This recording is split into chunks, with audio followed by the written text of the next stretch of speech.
Hi there, and welcome to Rethinking the Difficult Patient Encounter. I'm Dr. Alex Alexander. This training is part of the Compassionate Communication series, and this is based on an article review that I created.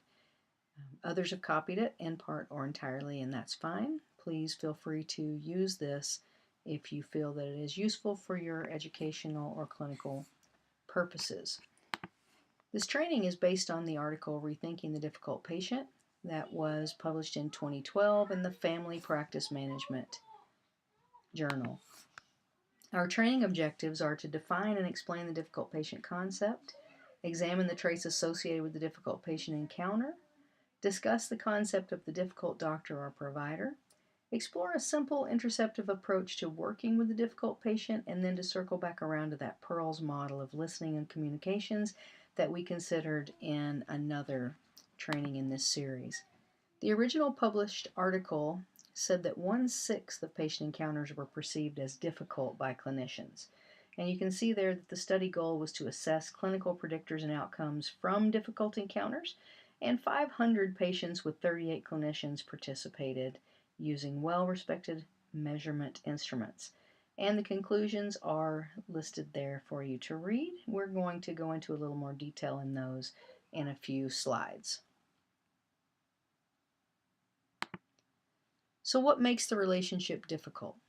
Based on the results from the difficult doctor-patient relationship questionnaire that was used, the traits that tend to be associated with difficult patients are somaticizing patients and those with underlying mental disorders, poor functional status, greater symptom severity, and high utilizers of healthcare services. Only a few studies have examined the physician factors, and those traits that tend to be associated with difficult providers were found to be providers whose age was younger, providers with greater stress, heavier workloads, symptoms of depression or anxiety themselves, perfectionistic tendencies, a desire to be liked, lower psychosocial orientation, and less experience. So there's a list of the traits of the difficult patient: mental health disorders, multiple symptoms, chronic pain, functional impairment, unmet expectations, lower satisfaction with care, and high use of healthcare services. In a 1988 British Medical Journal article, Dr. Tom O'Dowd described difficult patients in this way. There are patients in every practice who give doctors and staff a feeling of heart sink. They evoke an overwhelming mixture of exasperation, defeat, and sometimes just plain dislike that causes the heart to sink. Heart sink, then, may be a better term than difficult because it suggests the problem may not always be with the patient as much as it is with how we feel about the patient. It's interesting to think that patients will live up to our expectations. Physician angst over seeing a difficult patient on the schedule and anticipation of a poor outcome may actually set up these so-called difficult patient encounters for conflict and frustration. Even the word encounter may not help matters, as it is fraught with negative connotations. So success with difficult patients. Clinical experience is perhaps the most critical factor in effectively managing difficult patients. One study found that even 12 years in practice conferred a significant advantage over 9 years in practice as to comfort level with difficult patients. In 2006, researchers interviewed more than 100 family physicians who were selected by medical schools around the United States specifically for their success in working with the so-called difficult patient. And these physicians had at least 10 years of experience, were highly competent and up to date, received highest ratings from learners, and expressed enjoyment in both teaching and practice. So after analyzing the interviews, researchers concluded that the success with difficult patients was achieved through 3 skills: collaboration versus opposition, appropriate use of power versus misuse of power or violation of boundaries by either party, and empathy versus compassion fatigue. So where do we learn these 3 magic skills? These skills are often formally taught during the first year of medical school in classes such as Patient, Doctor, and Society and Introduction to Clinical Medicine, but they're generally not revisited in subsequent clinical rotations. So by the 4th year of medical school, Students often become savvy at gathering the history of the presenting illness and conducting the physical exam, but fail to consider any sort of social context.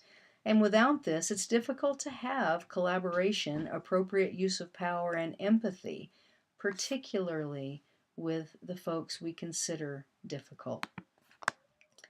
So let's consider this for a moment.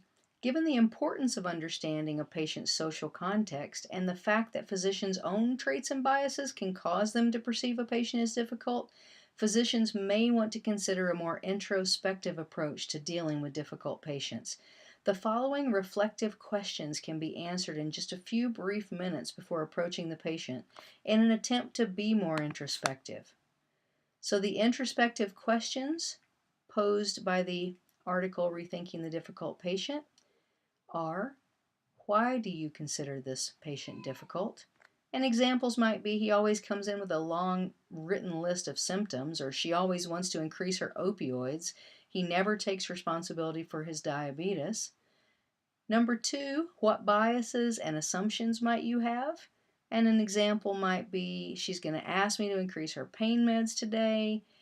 He's never going to change his ways. She wants to be sick. Those are some biases and assumptions that we as providers might have about the patients we perceive as difficult. And the third introspective question is: what is your agenda today? So, examples: I want to discuss his dietary habit. That's my agenda. Or I want to review her pain contract today. I want to try to wean down his benzos. So the provider agenda then, if considered prior to seeing the so-called difficult patient, can be helpful in considering the patient's needs rather than the provider's needs. So after you ask yourself these introspective questions, just breathe. There's often a palpable sense of dread when seeing patients that we consider difficult. So before entering the exam room, do something physical to combat your own physical response, such as pausing and taking 3 deep breaths, saying something positive, a prayer, a quick meditation, or whatever you do to calm yourself. And then during the visits, when in the room with the patient, be able to answer the following questions by the end of the visit. What is the patient's agenda? Very important question to ask. Examples: she wants to discuss her knee pain. He wants to understand why he has the symptom of constant numbness of his feet. She wants someone to listen to her concerns. And also, what social history could you gather that would enable you to further explore your assumptions? So, for example, who provides the meals at home? How does she get to appointments? Does anyone help her take care of her children? Does he have pets? What are her hobbies? The outcomes when physicians take a few extra minutes to understand the patient and his or her unique social context and acknowledge the patient's agenda as distinct from their own, the potential to collaborate, set appropriate limits and boundaries, and empathize on a deeply meaningful level increases for both parties. So by exploring these questions, physicians may learn things that better explain the patient's biomedical condition or inability to act as we expect them to act or desire them to act, and they may be better able to achieve their agenda. Or, if needed, providers can actually develop a new agenda. Most important, the patient may share something about his or her life that forever changes the relationship for the better. So, key points to remember: patients often have mental health disorders, multiple symptoms, and chronic pain, among other traits.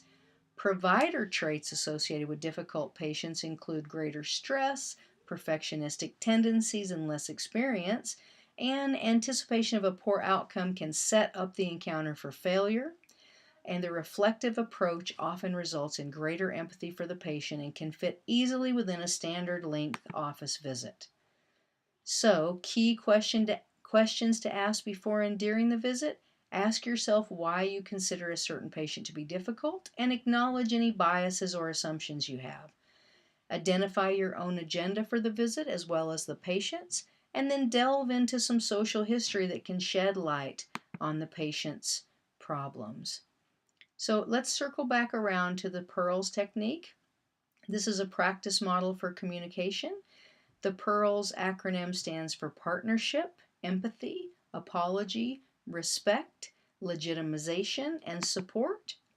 And some PEARLS examples. For example, a physician might say, I can help you in this way to quit smoking.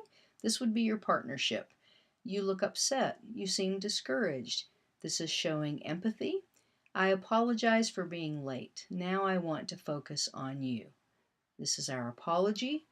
This is a good insight, or that is a good insight. Shows respect for your patient's insight and comments. Wow, that's cool. You brought in information from the internet. This is legitimizing the patient. This nodule needs further evaluation, but I'll be there with you, is support. In short, a good listener maintains eye contact, makes few distracting movements, leans forward and faces the speaker, has an open posture, allows few interruption, signals interest with encouragers and facial expressions. So pause for a few seconds with yourself and think of other examples of good listening. When you feel like you've truly been heard, what was the listener doing or saying, or how were they being in general? What was their presence that lent itself to feeling like you were heard? A bad listener makes little eye contact, makes distracting movements, faces away from the speaker, has a closed posture, interrupts and does too many other things while listening, and has a flat affect, speaking in a monotone and giving few signals of interest. And I will tell a brief story here about my own learning to listen. When I was in my second or third year of my doctoral program in medicine, I was working with a student who was fully blind. I was helping this student, I was a teaching assistant with biochemistry or some other basic science. I saw the student in the hall one day, and we were having a conversation that wasn't all that interesting to me because I was late for something else. And I was very distracted. I was looking down the hall. I was thinking about how fast I could get a Scantron and get in to take my exam or something. And the student who I was working with, who just happened to be blind, called me out on it. This student said, "You aren't listening to me. I just want to let you know that because I don't think that's who you are. I think you're actually someone who really cares about other people, but I just want to let you know that in this moment, I know that you're completely not interested in what I'm saying." And it was really impacting this student's ability to communicate with me. And I remember that today. I remember that feeling of shame and embarrassment, but also gratitude that this person who I really didn't know that well and was working with as a student teaching assistant relationship had given me this wonderful gift that I've carried with me ever since. And I really hope that today there would be no one who could say that again, that if I were engaging with someone, that I was fully present. So anyway, that's just my bad listening example to share with you. So in summary, collaboration versus opposition, appropriate use of power versus misuse of power or violation of boundaries by either party, and empathy versus compassion fatigue are the three keys to rethinking what we might reflexively think of as the difficult patient encounter. And then utilizing the PEARLS technique of partnership, empathy, apology, respect, legitimization, and support. This is a poster drawn by my oldest child that really says a lot to me about thinking kindness, thinking the best of everyone, not judging people based on what we might see on the surface. And here are your references.